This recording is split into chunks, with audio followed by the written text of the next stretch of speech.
တွေကအမြဲဆုံးလို့ဖို့လေ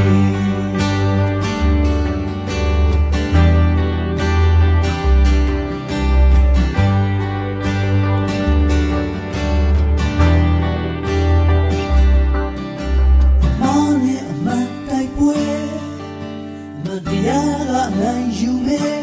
ပေးစားတဲ့လူသားသမိုင်းမှယနေ့တိုင်အောင်အမှန်တရားကမြင်မြတ်တယ်လူမရင်ပေါ်စာနာတော့ထောင်းစိတ်လေးများရှိပါစေလူမရင်ပေါ်ဒီကဘာကိုစွန့်လို့တစ်ခုခုမြောင်းဝင်ဟောဟာသူခံရရဲ့တွေကအမြဲဆုံးလို့ဖို့လေ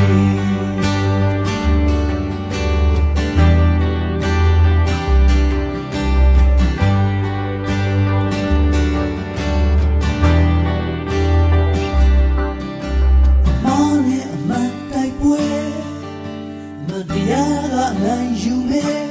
ပေးစားတဲ့လူသားသမိုင်းမှယနေ့တိုင်အောင်အမှန်တရားကမြင်မြတ်တယ်